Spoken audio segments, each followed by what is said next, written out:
Ted Bundy? I've never spoken to anybody about this. 30 years after he was executed, notorious serial killer Ted Bundy is having his story retold in documentaries and crime series this year.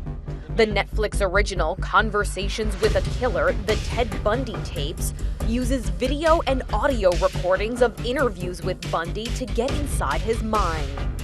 I'm just a normal individual. So who was he, and why are true crime fans still fascinated with him decades later? Ted Bundy killed more people in more states than anyone we've ever heard of. He was born Theodore Robert Cowell in 1946 to an unwed mother and was partially raised by his grandparents. He moved around the country as a child, eventually landing in Washington state, where his mother married a man named John Bundy. Biographers say he was bright and charismatic. His good looks and charm helped him gain acceptance into political circles. He could be the guy next door. Your fiance, your husband, your boyfriend, your lover.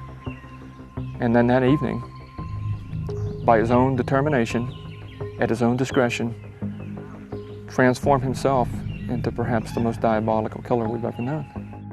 He enrolled in law school in 1973, but by the following year seemed to lose interest and dropped out. While authorities don't know when Bundy first started to kill, the earliest crimes they were able to link to him were in Washington state in 1974. A college student was badly beaten and sexually assaulted in her basement apartment. And after that, young women in the state started disappearing every month until the summer. Around that time, Bundy moved to Utah, where authorities say his killing spree continued. The cute driver leaned over and rolled down the passenger window and asked me if I'd like a ride. Rhonda Stapley claims she encountered Bundy one night while she was waiting for a bus.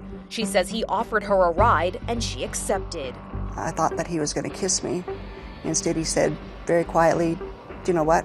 I'm going to kill you." Stapley claims he drove her to a remote area where he tried to strangle her, but she escaped. Many other victims weren't so lucky. Bundy admitted to killing at least 30 women, abducting, raping, and strangling them. He also revisited his crimes by going back to view the corpses he left behind or bringing them home and continuing to assault them, sometimes sexually. Deborah Jean Kent went missing from her high school in Utah in 1974. I sat in the police station listening to his voice and listening to that horrible tape of him saying that he had followed my sister from the auditorium or whatever it was, and that is the first time I had ever felt anger and hate, and I was physically ill. Bundy was arrested in Utah in 1975 after being placed under surveillance for suspicious activity. He was arrested and convicted of kidnapping and assault of one victim. He escaped custody, but was recaptured in Colorado. He escaped once again in 1977 and made his way to Florida, where investigators say he claimed 6 more lives.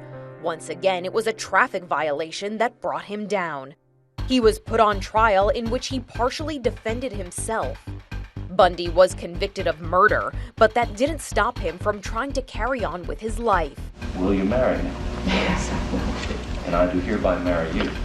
Thank you. Bundy proposed to Carol Ann Boone in court during the sentencing phase of his trial. They dated before his initial arrest, and when she had a daughter in 1982, with Bundy behind bars, she named him as the father. But the defiant move didn't sway a judge who handed down a death sentence in this case. It is further ordered that on such scheduled date that you be put to death by a current of electricity sufficient to cause you immediate death. The punishment has done little to comfort the families he devastated.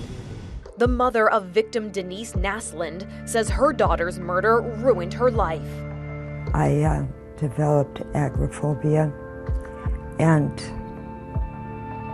I don't go out anymore. I'm in this house 24 hours a day.